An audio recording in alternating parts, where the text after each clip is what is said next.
Hola, buenas noches, ¿cómo están? Qué gusto saludarlos. Buenas Buenas noches. noches, licenciado. ¿Qué tal? Buenas Buenas noches, noches. licenciado. Prendan sus cámaras, por favor, vamos a tomar la foto para el informe respectivo.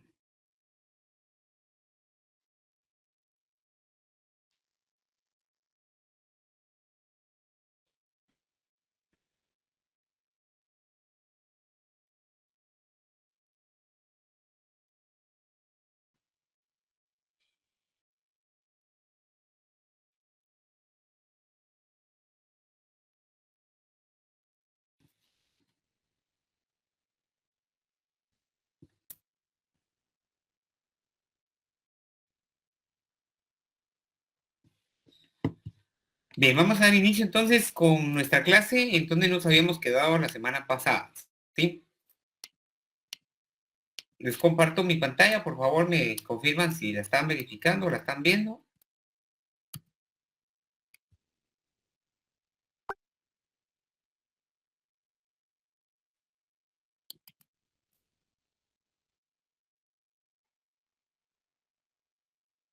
¿Me confirman, por favor? Sí, licenciado. Gracias. Bien. Creo que, si no estoy mal, terminamos de ver todas las excepciones, ¿verdad? Llegamos hasta la transacción. Entonces ya pasamos a la siguiente fase del proceso. Pero recapitulemos esto, así vamos un poquito más frescos. Recordemos entonces que todo inicia con la demanda, para que debe de cumplir con los requisitos que establecen estos artículos. Si se califica la demanda por parte del tribunal, si no cumple con los requisitos, se rechaza. Si cumple con los requisitos, se le da trámite y se notifica a las partes. A partir de la notificación, recuérdense, el plazo empieza a contar al siguiente día, empiezan los 9 días de emplazamiento a la parte demandada. En los 6 primeros días, del emplazamiento se pueden presentar excepciones previas que regula el artículo 116. Artículo 116, se tramitan en la vía de los incidentes. Ya explicamos en qué consiste cada uno de estos. Y pues, dictado el auto, si se declara con lugar, podría terminar el proceso ahí de una vez. Si no, podría solo enmendar, es decir, que se reconduzcan o se compongan aquellos errores que se hagan ver por parte de estas excepciones. Y pues se dicta el auto correspondiente, que declarará con o sin lugar cada una de las excepciones previas que se puedan presentar. Vencida esa fase, entonces aquí es donde empezamos esta explicación. Nos notifican el día de hoy un auto de excepciones que usted ahorita todos pónganse como parte demandada. Todos ustedes son parte de la parte demandada. Entonces se les notifica hoy el auto que declara sin lugar la excepción previa de falta de personalidad o cualquiera otra demanda de delitos. Se lo notifica hoy. Hoy, ¿qué fecha es? 27 de julio.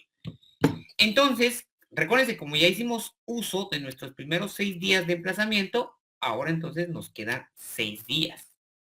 En estos 6 días, 3 días.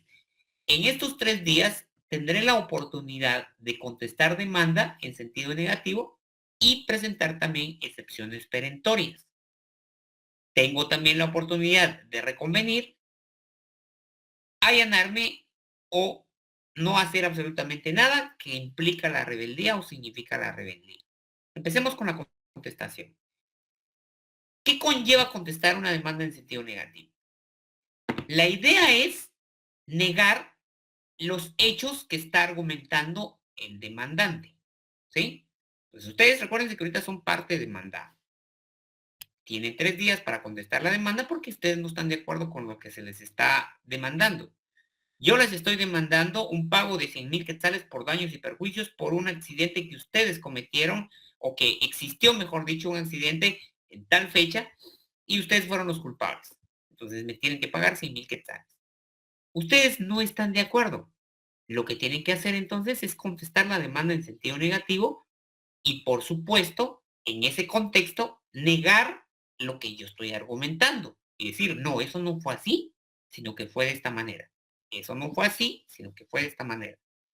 ¿Sí? Negar y, por supuesto, presentar las pruebas correspondientes. De todos los argumentos que ustedes estén dando, deben de probar, deben de presentar prueba. Esto es regla general en derecho civil. Quien argumenta debe de probar sus argumentos. ¿Sí? Entonces ustedes dicen, no, eso no fue así. Niegan los hechos, no están de acuerdo con los hechos y piden que se declare sin lugar la demanda. En cambio, si ustedes reconvienen, aparte de contestar, porque deben de contestar, y también no solo no están de acuerdo con los hechos, sino encima de, ustedes dicen, no somos nosotros los que debemos de hacernos cargo de lo que está solicitando Giovanni, sino al contrario, él es el que nos debe de pagar a nosotros porque él fue el que causó el accidente.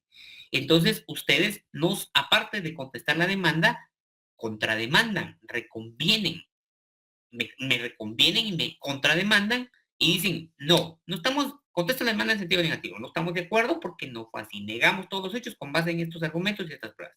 Aparte de eso, reconvenimos a Giovanni y hacemos ver que él es el causante de todos los daños y perjuicios. Y no solo no le vamos a pagar nada, sino él es el que nos debe de pagar a nosotros 100,000 quetzales, porque el que causó el accidente fue él. Y estos son nuestros argumentos y estas son nuestras pruebas. ¿Sí? Contestación, entonces, ustedes niegan y piden que se declare sin lugar. Reconvención, ustedes dicen que no fueron ustedes, sino el causante o el culpable del accidente fui yo, y me reclaman y piden que se declare con lugar la reconvención en mi contra. ¿Sí? Es decir, que se invierten los papeles. Eso es la diferencia entre contestación de demanda en sentido negativo y reconvención. Ahora pasemos al allanamiento. ¿En qué consiste? El allanamiento es básicamente aceptar la pretensión del que está demandando. Recuerden, si ustedes son los demandados en este caso. Dicen, bueno, sí, es cierto, nosotros tuvimos la responsabilidad, la culpa en el hecho de tránsito, y entonces aceptamos los hechos que está demandando Giovanni. Y nos allanamos al proceso. Eso implica que están aceptando todo. ¿Sí? La rebeldía implica no comparecer al proceso. Pongamos este ejemplo. A ustedes les notificaron el lunes de la semana pasada. Creo que fue el 13 de julio o algo así. Vean su calendario, por favor. 13 de julio. 13 de julio, sí. A ustedes les notificaron el lunes de la semana pasada. Es decir, que tenían a partir del día martes, tenían 9 días para tomar alguna actitud procesal.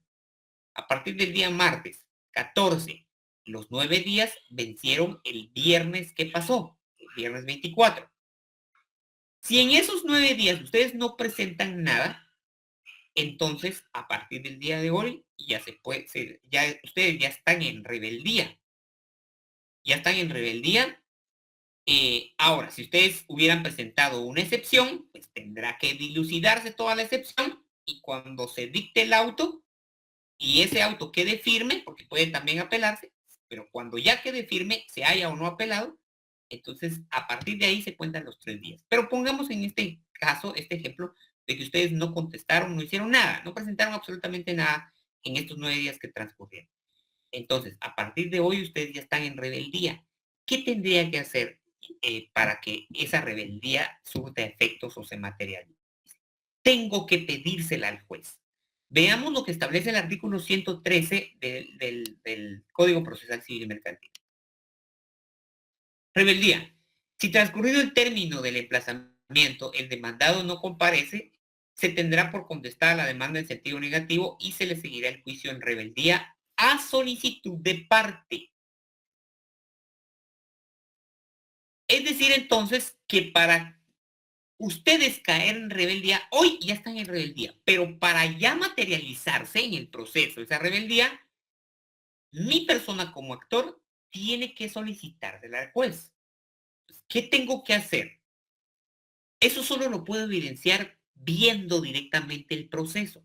Me tengo que ir hoy en la mañana, temprano al juzgado, pido el expediente, verifico si han presentado algo y veo que en estos 9 días hábiles que pasaron no presentaron nada, pregunto en comisaría si han presentado algo, me dicen que no, hasta el día de hoy no se ha presentado nada, entonces yo debo de llevar ya listo un memorial y solicitándole al juez, señor juez, en virtud que ellos fueron notificados el 13, el plazo empezó a computarse a partir del 14, y este viernes 20, ¿qué? 24 dijimos. Sí, este viernes 24 se cumplieron los 9 días y ellos no adoptaron ninguna actitud procesal. Por lo tanto, ya están en rebeldía y debe de seguirse el juicio en rebeldía a mi solicitud. ¿Sí? Presento el memorial hoy, después de verificar todo esto, y entonces ya se les declara rebelde. Si no presento este memorial, ellos están en rebeldía, sí, pero no se ha materializado porque no se ha solicitado. Eso implica entonces que, ahora pongámoslo así, ustedes, y de igual manera, se les notificó el 13, los 9 días vencieron este viernes, y hoy se recuerdan, o hoy se ponen a ver y verifican sus notificaciones y dicen, tengo una notificación que se me venció el plazo el día viernes, 9 días, ¿qué hago? Vayan inmediatamente al juzgado, lleven listo un memorial de contestación, obviamente hay que trabajarlo, pues, porque no va a ser solo contestación así de no, hay que argumentar, imagínense pruebas y todo eso. Pero ustedes son bien pilas y en cuestión de 5 horas se sientan a hacer un memorial de contestación y reúnen todas las pruebas y todo, ¿sí? Entonces, hacen su memorial, llegan al juzgado y resulta que yo no he presentado o no he presentado mi memorial solicitando que se les declare rebeldes. Entonces, ustedes presentan su memorial el día de hoy. ¿Todavía es válido? Sí. Porque si bien ya transcurrieron los 9 días, si no se ha pedido su rebeldía, ustedes todavía pueden contestar la demanda. Todavía pueden asumir alguna actitud procesal.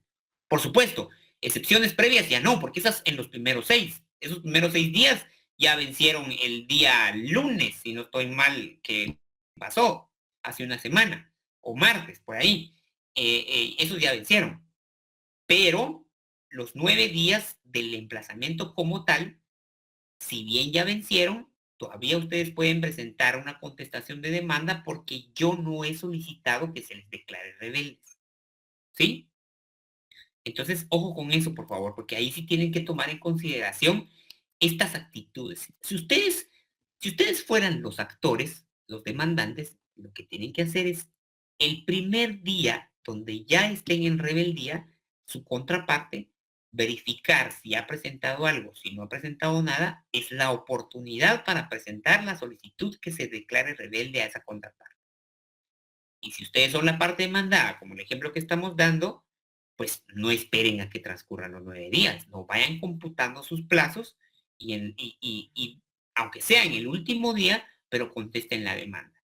Suerte sería si, como el ejemplo que les estoy dando, en mi caso, yo como actor no pedí la rebeldía hoy, ustedes llegan hoy y ven que no han pedido nada, entonces pueden todavía contestar. Hay muchos casos en la realidad que precisamente así se dan. La parte actora no está muy pendiente de este plazo y resulta que a partir de hoy, que ya se podía pedir la rebeldía, no pide nada. Pasa una semana, pasan 2 semanas, miren, a veces pasan hasta meses. Y la parte actora nunca pide la rebeldía, que se declare la rebeldía a la parte demandada. Y a veces la parte demandada ni se recuerda y cuando se da cuenta, todavía no, ya pasó 1 o 2 meses o semanas y no han pedido la rebeldía, pues tiene oportunidad todavía para contestar. ¿Sí? Muy bien. Continuemos. Bueno, después de que han asumido cualquier actitud procesal o que se venció el emplazamiento de los 9 días, ya bien sea que dentro de todo este término se haya diligenciado o excepciones previas y después se haya contestado, cualquier cosa que haya pasado, pero en estos 9 días, vencido este plazo, empieza el periodo de prueba. Muy bien, son 30 días. En este tiempo, lo que tengo que hacer, tanto ustedes como demandados y yo como actor o demandante, lo que tenemos que hacer es, bueno, nos notifican el día de hoy que se apertura prueba por el plazo de 30 días. Lo primero que tenemos que hacer es tomar nuestro calendario y contar los 30 días para que no se nos venza y sepamos marcar de una vez en nuestro expediente que nosotros tenemos cuándo empieza a correr el plazo y cuándo termina. Muy bien, tomen su calendario, por favor, verifiquen. El plazo entonces, como nos notificaron hoy, empieza a correr mañana, ¿verdad? Mañana 28. Entonces tenemos 28. 4, vamos a ver. Cuenten y ustedes me dicen qué fecha les da los 30 días. Recuerden que no se computan días, el feriado de agosto, ni el asueto del 15 de septiembre. Si es que llega hasta ahí. Vamos a ver. 4, 9, 14, 19, 24, 29. 8 de septiembre. ¿Qué fecha les da a ustedes?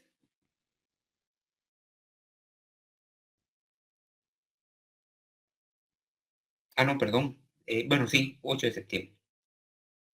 ¿Qué fecha les da a ustedes? También 8, Lic. 8, sí, 8.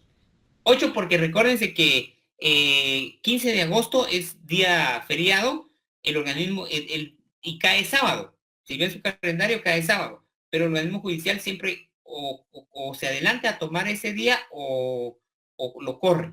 Entonces, siempre lo toman. Entonces, aquí en este caso, muy seguramente se va a tomar el 14 y ese día no se va a trabajar. Y la ley de organismo judicial establece que si el tribunal está cerrado por cualquier circunstancia legal o imprevista, se considera inhábil. Entonces ese día ya es inhábil y se lo corremos al 8. Entonces, 8 de septiembre. Entonces marcamos en nuestro calendario y en nuestro proceso que este proceso va a estar abierto del 28 de julio al 8 de septiembre. Y ese va a ser nuestro periodo de prueba. Entonces, ¿qué es lo que hago en el periodo de prueba? Propongo mi prueba. Recuérdense que yo ofrezco prueba en la demanda, que es donde nomino y describo cuáles van a ser mis medios de prueba, ¿sí?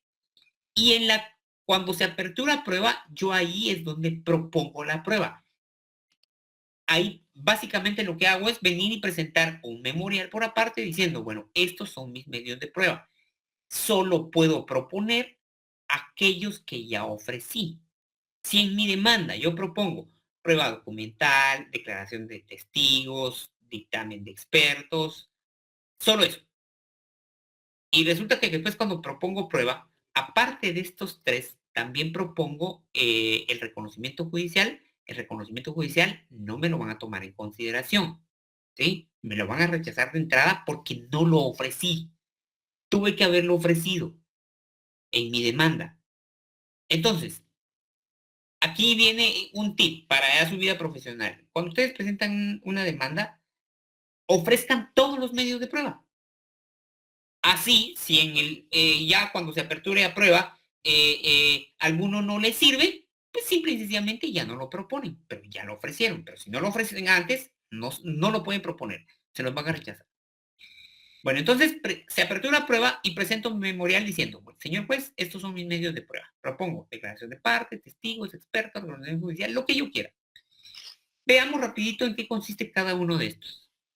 La declaración de las partes, regulado del 130 al 141, lo que establece es que, en primer lugar, las partes, actor y demandado, están obligados a declarar frente al juez si su contraparte se lo pide, ¿sí? De nuevo, ustedes son demandados, yo soy el actor. Pido declaración de parte de ustedes como demandados. Están obligados. Ustedes como demandados piden declaración de parte de mi persona como actor. Estoy obligado a comparecer. Consecuencia de no llegar a la audiencia que se fije, si me citan para prestar declaración de parte, se señala audiencia y no llego. ¿Cuál es la consecuencia? Me declaran confeso. Es decir, que todo lo que me pregunte la contraparte se va a considerar cierto. ¿Por qué? Porque aquí viene la otra parte de esta prueba. Dentro del articulado vamos a encontrar cuál es la forma como deben de dirigirse las preguntas. Y el artículo 133 establece que las preguntas, en primer lugar, deben de ser dirigidas en sentido afirmativo. Deben de contener un solo hecho. Si contiene dos hechos, estos deben de estar íntimamente ligados. Deben de ser claras y precisas. Y deben de ser sobre hechos propios del proceso o de lo que se está alegando, no fuera de, no puedo preguntar algo que no tenga nada que ver con el proceso, ¿sí? Entonces, estos son los requisitos que debe de cumplir cada pregunta. El hecho de solicitarse o imponerse por parte de la ley que deben de ser dirigidas en sentido afirmativo es precisamente por el caso de que el que debe de prestar la declaración, no comparezca. Entonces, ¿cómo es la forma de dirigir una pregunta en sentido afirmativo? Yo le pregunto de una vez, diga si es cierto que tal cosa. Diga si es cierto que el día 20 de agosto, perdón, el día 20 de julio del 2026, usted se encontraba conduciendo su vehículo sobre la tercera calle, esquina de la 9ª Avenida. Ya, ahí es una pregunta ya en sentido afirmativo, ¿sí? Porque solo el hecho de decirle, diga sí, ya le estoy haciendo una afirmación, ya le estoy realizando un cuestionamiento en sentido afirmativo. Entonces, esa es la fórmula básica, no hay pierde, ¿sí? Diga si es cierto que usted el día 19 de julio se encontraba conduciendo el vehículo marca Toyota, modelo 2004, color verde.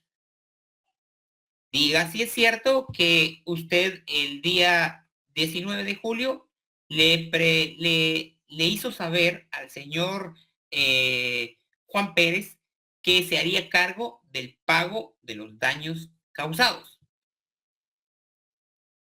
Y aquí viene la otra parte. ¿Cómo contestar? La ley aquí determina solo dos opciones. A quien está contestando se le dice que él puede contestar sí o no. Artículo 134, o 135. La forma de las respuestas. El que está prestando la declaración de parte solo puede contestar en sentido afirmativo o negativo. Todo esto se lo dice el juez. El juez, cuando cita al que va a declarar, le dice, bueno, comparezca a este juzgado tal fecha y debe de comparecer de forma personal, no por medio de apoderado.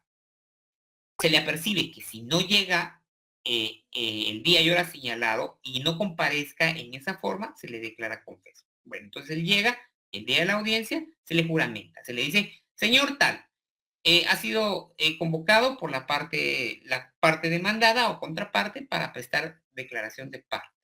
Implica entonces que se le van a dirigir tantas preguntas a las cuales usted deberá responder en sentido afirmativo o negativo con las palabras sí o no. Posterior a la respuesta, usted puede dar las explicaciones o aclaraciones que considere necesarias, pero primero debe responder sí o no. Entonces, bueno, se le hace saber también que como está prestando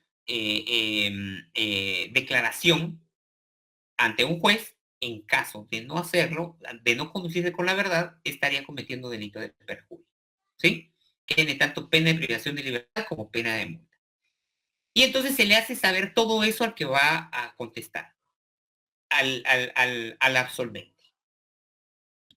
Entonces, cuando se le pregunta, diga si es cierto que usted se andaba conduciendo un vehículo marca Toyota en tal fecha y en tal lugar, solo tiene opción a decir sí o no. Se le indica también que si no responde de esa manera, la respuesta se tomará como afirmativa, ¿sí?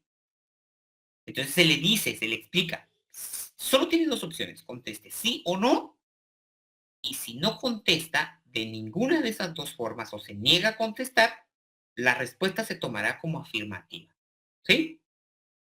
Y entonces, dicho eso, diga si es cierto que tal cosa, sí. Diga si es cierto que tal cosa, no. Diga si es cierto que tal cosa, sí. Pero quiero aclarar o quiero explicar que esto se dio en esto, en esto, en esto y en estas circunstancias. ¿Me entiendes? ¿Me doy a entender? Así es como debe de responder. Todo esto lo regula del artículo 130 al 141. ¿Estamos? Sí, muy claro, gracias. Sí, licenciado. Bueno, continuemos entonces. Ahora vamos con la declaración de testigos. En la declaración de testigos, las partes, actor o demandado, pueden llamar a los testigos que consideren, ¿sí? 1 o 2 hasta 3 testigos por determinados hechos. Entonces yo llamo a mis testigos, soy el demandante, y pues llamo 1, 2 o 3, 1, y le dirijo preguntas. Se señala de igual manera una audiencia para que comparezca el testigo, pero aquí la mecánica es diferente. Aquí, en primer lugar, al testigo se le apercibe de que debe de conducirse con la verdad y si no lo hace, comete delito de falso testimonio. Es diferente, porque recuérdense que los otros es delito de perjurio porque ellos son partes. El testigo, pues si miente como testigo, estaría dando un testimonio falso y entonces el delito es falso testimonio. ¿Sí? Muy bien. Aquí la ley establece que las preguntas deben de presentar, bueno, solo una aclaración con las preguntas de la declaración de parte. Estas se deben de redactar en un pliego especial, en una hoja, ¿sí? Una hoja, y insertarse en un sobre que se denomina o se llama plica. Y cuando yo propongo la prueba y vengo y se apertura prueba, me notifican y bueno, al siguiente día presento mi memorial, quiero la prueba de declaración de parte, de una vez debo de acompañar la plica, obviamente, con las preguntas insertas, el pliego de preguntas dentro de la plica y presentar. Esto queda en resguardo del tribunal hasta el día de la audiencia. La secretaría es quien resguarda esto y la secretaría se lo traslada al juez y el juez abre la plica en audiencia frente a las partes. ¿Sí? Ahora, con la declaración de testigos, no. Aquí, las preguntas, si yo presento prueba de declaración de testigos, las preguntas las debo de redactar en el memorial. ¿Sí?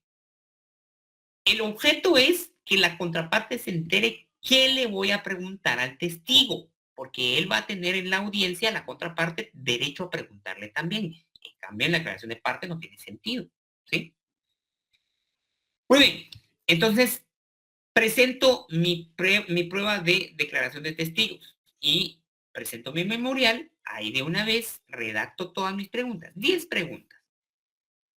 Segunda diferencia, se recuerdan que en la declaración de parte hay una fórmula, como dirigir las preguntas en sentido afirmativo, un solo hecho, si son los hechos deben estar íntimamente ligados, deben ser precisas y sobre hechos conducentes. En cuanto a testigos, los requisitos para las preguntas son solamente dos, que deben de ser dirigidas de forma claras y precisas y que no pueden dirigirse preguntas de apreciación u opinión personal. Es decir, que no le puedo preguntar al testigo, señor testigo, ¿usted qué piensa de lo que pasó el 19 de julio en la 19 calle y 15 avenida? Señor testigo, ¿cómo ve usted este asunto? ¿Quién fue el culpable? Eso no se lo puedo preguntar, ¿sí? Esos son los dos requisitos que la ley establece. Eso no lo puedo hacer. Entonces, ¿cómo le preguntaría a un testigo? Señor testigo, ¿usted estaba presente el 19 de julio en el accidente de tránsito que se dio entre las personas que son aquí actor y demandado? Sí, yo estaba presente. Ah, bueno, y otra cosa, adelantándome. Los testigos, ¿cómo deben de responder? Ellos no están limitados a decir sí o no, como el actor y el demandado, cuando se les pregunta en la declaración de parte, sino que los testigos pueden responder lo que ellos consideren, ¿sí? Y entonces, de igual manera, las preguntas solo tienen este límite, claras y precisas, y no pueden ser de apreciación o de opiniones personales. Señor testigo, diga si el carro que andaba conduciendo el día 19 de julio el señor Juan Pérez era un Toyota Corolla color verde. Sí. Señor testigo, diga si es cierto que usted es mecánico. Sí, yo soy mecánico. Señor testigo, diga si es cierto que usted como mecánico el día 19 llegó a ver el carro propiedad del señor tal y usted verificó y cuantificó los daños. Sí. Señor testigo, ¿cuánto son los daños que usted consideró en ese momento e indicó a las partes a cuánto ascendía? Yo les dije que ascendía a 40,000, a 50,000. ¿Se dan cuenta? Es diferente. El interrogatorio es diferente. ¿Sí? Esto de igual manera lo encontramos regulado en los artículos del 142 al 163. Con respecto a otra diferencia, con respecto a la declaración de parte. Actor y demandado, una vez han declarado, por ejemplo, yo pido al juez la declaración de parte de ustedes como demandados y presento 15 preguntas. Todas se califican y se les dirige todas. Cuando terminan de contestar la última pregunta, el juez me pregunta si quiero dirigirles preguntas adicionales. Sí, bueno, no, ahí estoy suficiente. O bueno, sí, quiero dirigir 5 preguntas más. En ese momento, puedo redactarlas o llevarlas ya redactadas o decirle al juez, señor juez, las voy a dirigir de forma oral. Lo único que tiene que hacer el juez es calificar las preguntas antes de que se dirijan.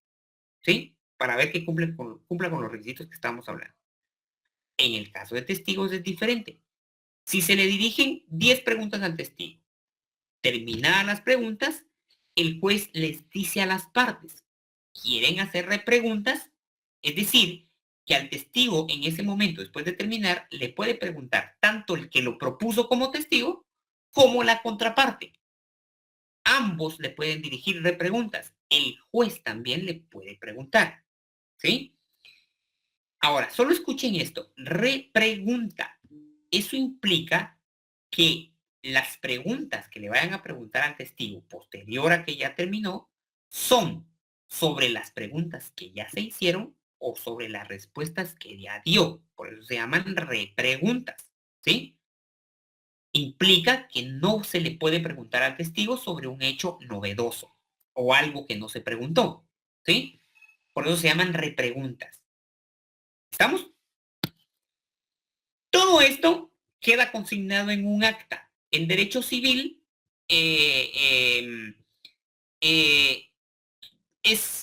la audiencia no se graba, ni las voces, ni vídeo, ni audio.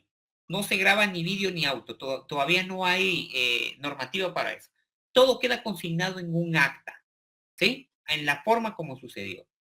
La única diferencia es que solo les traigo a colación que en derecho laboral ahí sí es diferente, porque estas mismas pruebas se diligencian en derecho laboral, pero en derecho laboral sí ya hay norma que establece que debe de quedar grabado tanto audio y video. Adelante, Dixon. Licenciado, buenas noches. Una pregunta pequeña, pero me causa, Adelante, por favor, no tenga pena. el pliego de posiciones la aplica. ¿Cuántas preguntas máximo debe de llevar? ¿Hay un límite? No. La respuesta corta y sencilla, no. En respuesta larga, solo pónganse a pensar. Primero, la ley me da opción de preguntar y no me pone límites. Segundo, en audiencia yo puedo hacer más preguntas en la declaración de parte, ¿sí? Puedo hacer preguntas adicionales, así lo establece la ley. Imagínense que presento 5 preguntas, van en la plica, ¿sí? Las califican y todo. Resulta que en audiencia... Es que miren, aquí todo va a depender de cómo se estén dando los hechos y todo. Porque de las preguntas que la persona está respondiendo en ese momento, yo puedo decir, aquí dijo tal cosa y en su demanda dijo otra. Entonces, en ese momento puedo redactar una pregunta. O pónganse a pensar en esto. Hoy es el último día para presentar prueba. El último día hábil para presentar prueba. Y usted se da cuenta a las 2:30. Le queda 1 hora para llegar al juzgado. Y no ha hecho nada. Usted viene y redacta 5 preguntas o redacta una pregunta, la mete en un sobre, aplica, hace el memorial, ya lo tiene y llega al juzgado a las 3:30. ¡Pum! En audiencia, usted tendrá oportunidad de hacer más preguntas. ¿Sí? Ya las puede dirigir de forma oral o ya llevar un pliego ya redactado. ¿Sí? Entonces, esto es solo para que entiendan por qué no hay límite a las preguntas. Puedo presentar 5, 1, 2, 50, 100. La verdad es que les soy muy honesto. Ya el caso concreto nos dice qué preguntar. Cada prueba tiene una razón de ser. Y hay prueba que es impertinente. Entonces, ¿cuándo es idónea la prueba de declaración de parte? Cuando lo que yo pretendo establecer a través de esa prueba no está documentado o son hechos que no los puedo probar de otra manera más que preguntando. Pero muchos abogados caen en error de venir y preguntar sobre documentos. Por ejemplo, imagínense esto, un contrato de arrendamiento firmado por las partes y todo. Entonces, lo presento como medio de prueba documental. Ese medio de prueba por sí solo está probando, ya no necesito nada. Pero algunos abogados caen en error de que en declaración de parte preguntan sobre el documento y dicen, diga si es cierto que usted firmó el contrato de arrendamiento de fecha tal. Es ilógico, es inidóneo preguntar algo que ya está en un documento. ¿Para qué se lo estoy preguntando? Si el documento hace plena prueba. ¿Me explico?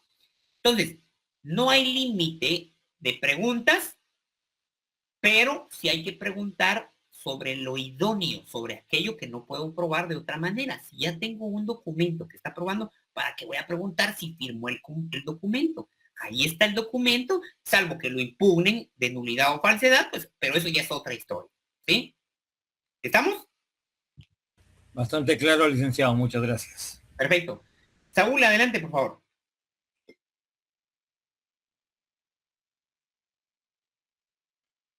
Saúl Escalante, adelante, Saúl.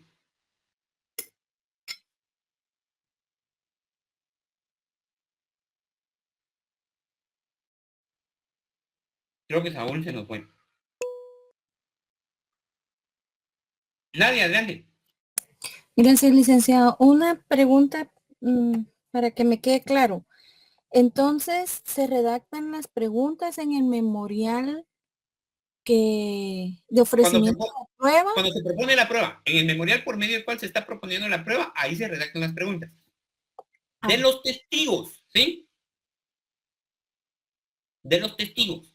Ahora, declaración de partes, recuérdense que esas van insertas en la plica, van escondidas, porque no quiero que sepa qué le voy a preguntar, porque lo que quiero es, pues, determinar ciertos hechos que, pues, tal vez él está escondiendo o no los está aclarando, ¿sí?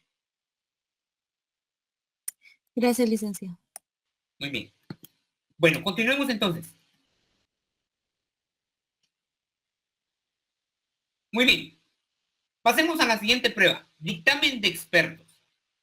¿En qué consiste esta prueba? Esta prueba me sirve cuando yo pretendo determinar a través de un estudio técnico algún hecho.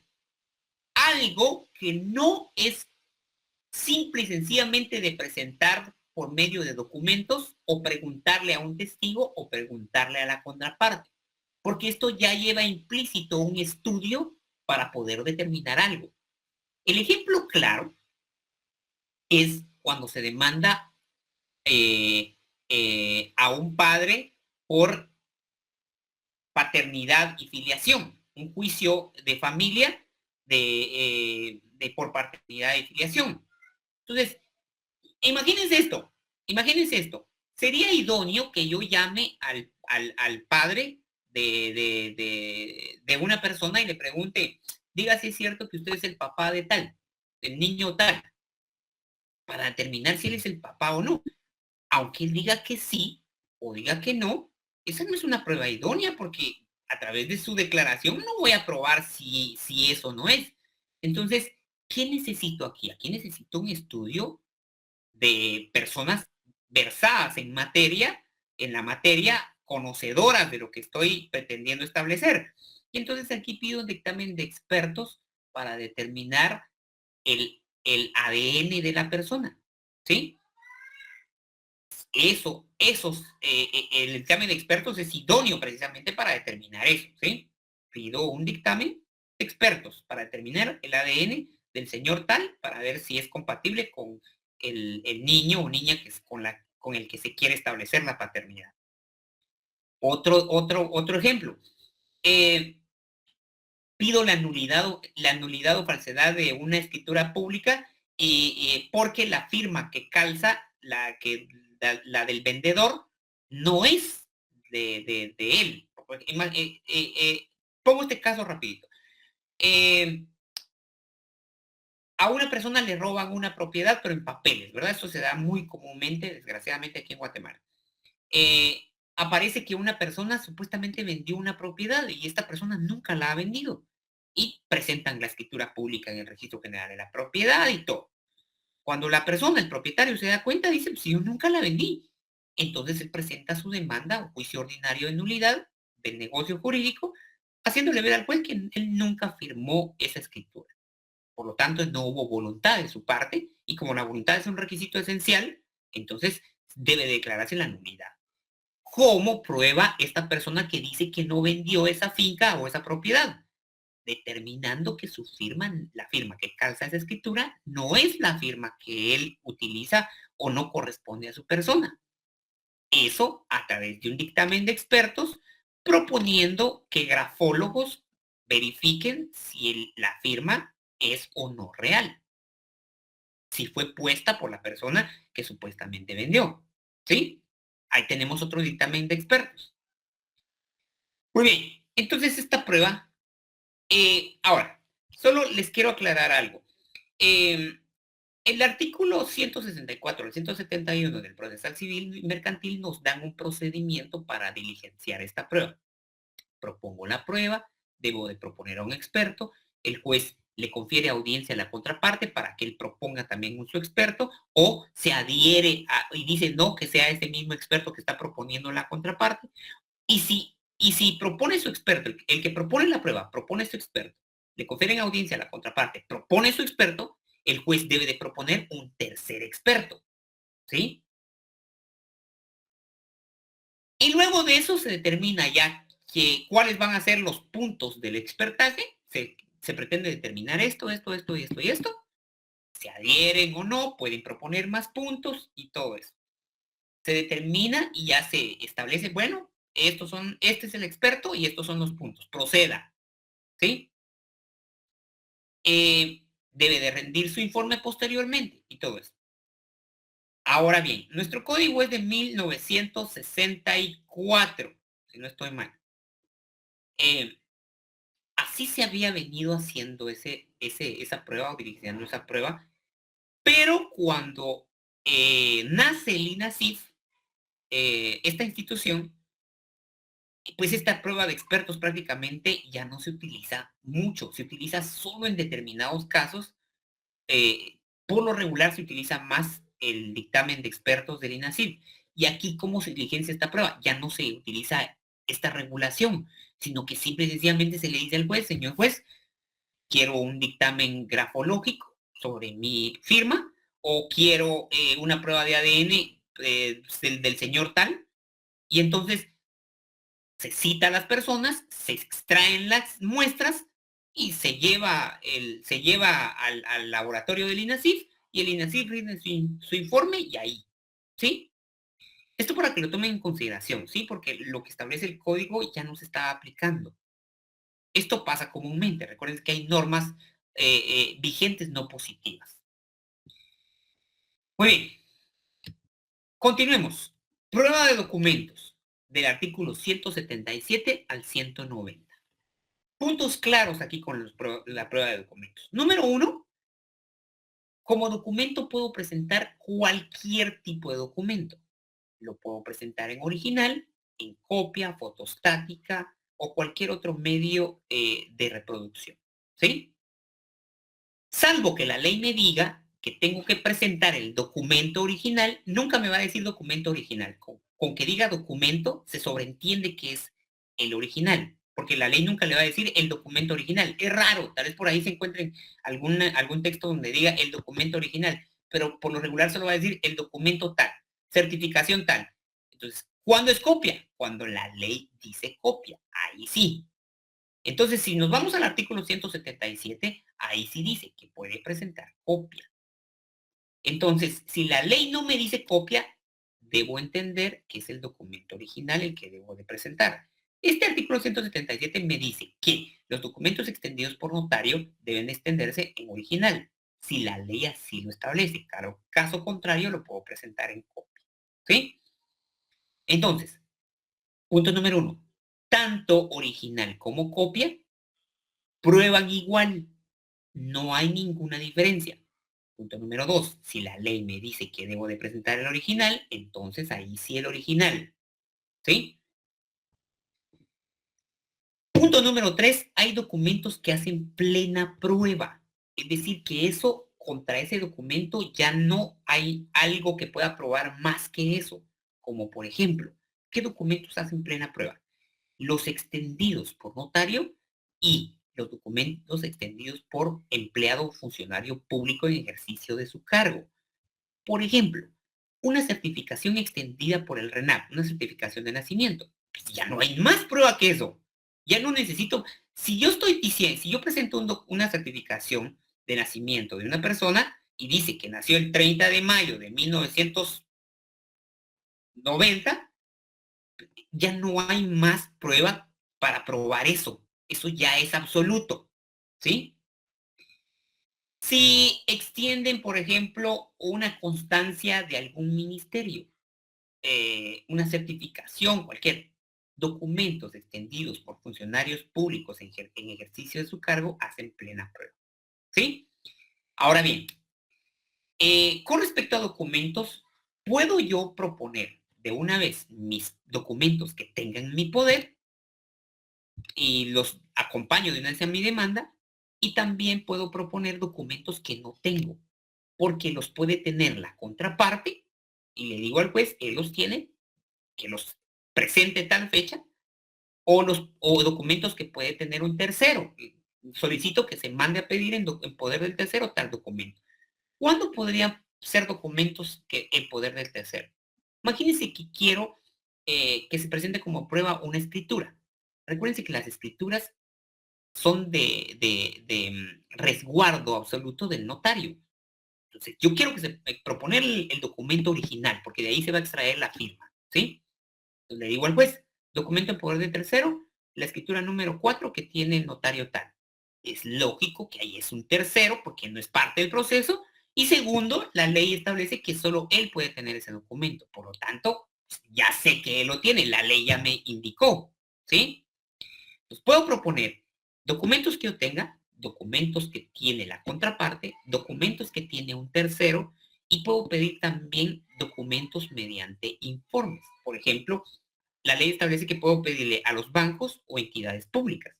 Puedo pedirle al banco, señor juez, solicito que es como prueba documental, a través de informes, se solicite al banco GIT que informe el estado de cuenta del señor Juan Pérez del mes de mayo a septiembre del 2022. Muy bien, se manda a oficial al banco y el banco informa. Prueba documental a través de informe. ¿Sí? Los documentos también se pueden impugnar. Tengo 10 días. Por ejemplo, presento como medio de prueba tal cosa. Me notifican que ese medio de prueba ya se tiene aportado al proceso. A partir de la notificación, tengo 10 días para impugnar la falsedad o nulidad de algún documento que yo considere que es falso o que es nulo. ¿Sí? Muy bien. Pasemos al siguiente medio de prueba. Medio científico de prueba. Esta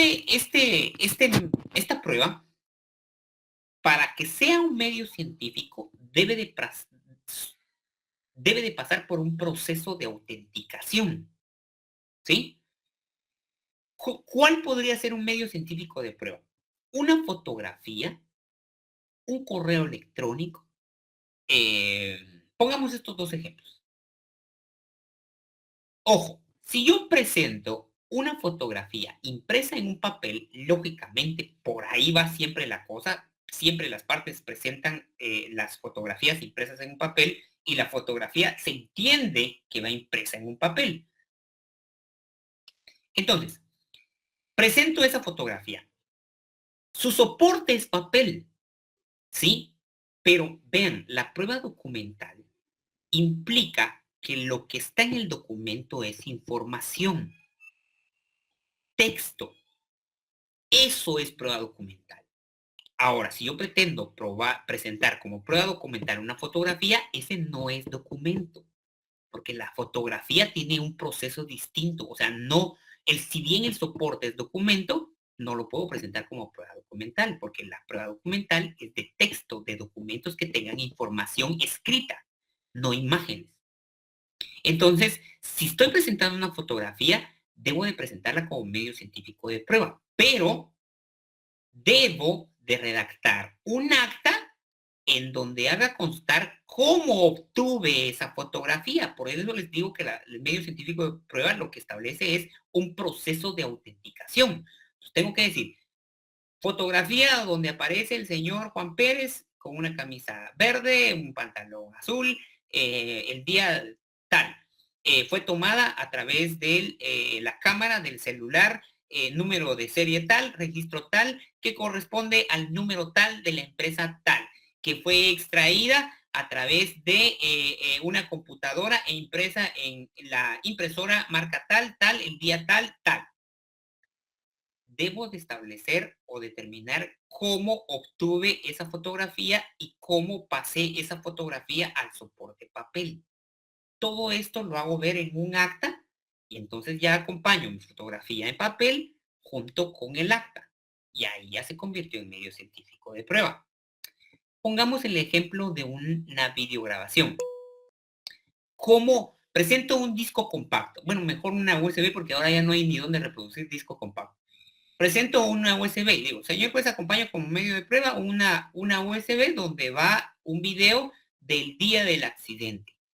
Ok, debo de acompañar el acta para determinar dónde obtuve ese video, cómo lo reproduje, cómo hice pasar ese video a la USB. Todo el proceso, qué aparato se utilizó, con qué aparato se grabó y con qué aparato se pasó a la USB. De todo eso debe de dar fe un notario, ¿sí? Entonces, ahí se convierte en un medio científico de prueba. Si no hago esa autenticación, entonces esa prueba es inservible. No cumple con los requisitos que establece la ley. Creo que hay alguien preguntando. Adelante, Saúl. Adelante, Saúl. No, ¿verdad? Bueno. ¿Estamos con eso? ¿Dudas? Antes de que pasemos a presunciones y ya con eso los dejo. Sí, entonces mi duda sería... Consulta. Adelante, adelante. Por ejemplo, estos documentos que usted está hablando que debe de llevar timbre, ¿eso los puedo hacer yo o debe de ser otro notario? Los puede hacer usted. ¿Por qué? ¿Cuándo no? Mire, ¿cuándo lo puede hacer usted? ¿Por qué? Mejor dicho, ¿por qué los puede hacer usted? Porque se supone que todo esto lo está haciendo antes de presentar el juicio, ¿sí? Entonces, en ese momento usted no está actuando todavía como abogada dentro del juicio. Entonces, usted viene y la contratan hoy. Mire, Lick, fíjese que quiero reclamar daños y perjuicios de tal persona por un accidente. Bueno, ¿qué tenemos? Fíjese que hay una videograbación de una casa que está enfrente de donde sucedió el accidente. Vamos a pedirla. Nos entregan la grabación. Muy bien. Entonces, usted viene, aquí está, mire, licenciada. Entonces, usted viene y autentica.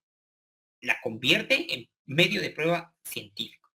Y dice, bueno, pasémoslo a la USB y todo. Usted redacta el acta para determinar de qué documento qué dispositivo la grabó, la cámara tal, ubicada en tal lugar, en tal casa, esto y lo otro, y cómo pasó esa videograbación a la USB. ¿Sí? Ya autenticó, ya hizo el acta.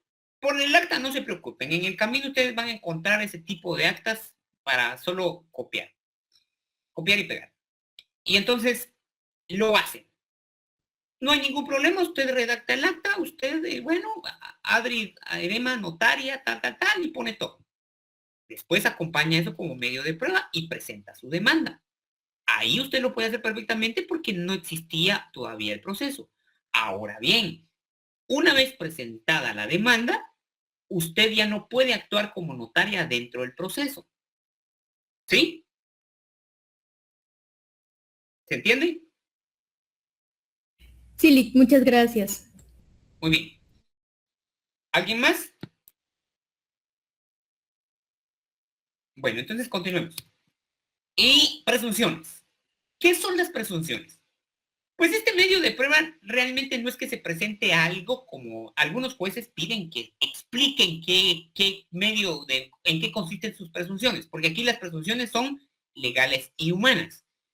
Entonces, algunos jueces les dicen, bueno, usted está proponiendo prueba de presunciones, que explique cuáles. Así debería de ser, pero la mayoría no lo hace. Es decir, las partes cuando proponen presunciones no explican qué. Porque las presunciones es que usted diga qué presume o qué considera que se está probando con algún medio de prueba o qué devino de algún medio de prueba. Entonces, por ejemplo, usted viene y dice presunciones legales. El artículo tal establece que si no se cumple con esto, entonces se presume tal cosa. Presunción legal. Entonces, señor juez, si usted verifica que eso no se cumple, prácticamente, pongamos el ejemplo de la declaración de parte. Señor juez, entre las presunciones que propongo como medio de prueba, la que establece el artículo 138, que establece que si el que presta confesión no dice sí o no, se considera una afirmación. Entonces, cuando él se le pregunte tal pregunta, si él no responde sí o no, tómese como cierto, porque así lo establece tal artículo, presunción legal. ¿Por qué es presunción legal? Porque la ley ya me está dando qué es lo que ya me está indicando qué es lo que debo de presumir. ¿Cuál es la consecuencia que yo debo de establecer si pasa lo que dice el artículo? Por eso es una presunción legal, porque está en la ley. Y una presunción humana, pues algo que devenga directamente de una conducta humana. Señor, pues, si llegara a suceder tal cosa, puede usted ahí intuir que el señor tal está mintiendo, que si esto llegara a pasar es porque efectivamente lo que estoy diciendo es cierto. ¿Sí? ¿Puedo explicar? La mayoría, como les digo, no lo hace. Son pocos los que hacen eso. Pero usted como un buen abogado sé que lo va a hacer. Y pues esto ya dependerá del caso concreto. ¿Sí? Del hecho que usted quiera probar. Muy bien. ¿Dudas, por favor?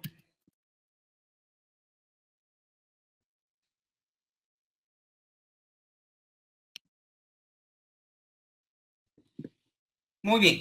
Si no hay dudas, voy a tomar la fotografía.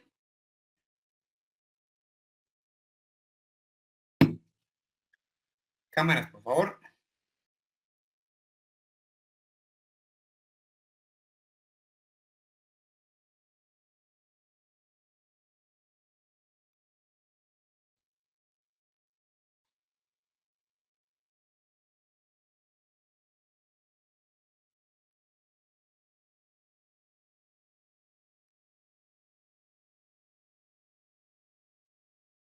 Bien, ahí estamos entonces. Los veo entonces el miércoles, terminamos ya con la explicación del juicio ordinario y todo lo demás, que de las generalidades, algunas otras cosas que quiero que veamos, y ya la siguiente semana entramos con el juicio oral y todo lo que nos toca. Pasen feliz noche. Licenciado, este es su documento, está bien bonito, nos lo va a compartir. Chicos, sí, solo les estoy haciendo algunas otras modificaciones para dejarlo bien claro y yo se los comparto. Todo lo que yo les estoy mostrando se los voy a compartir. Buenísimas gracias. Gracias, licenciado. Para servirles, feliz noche. Gracias, licenciado. Buenas noches, licenciada.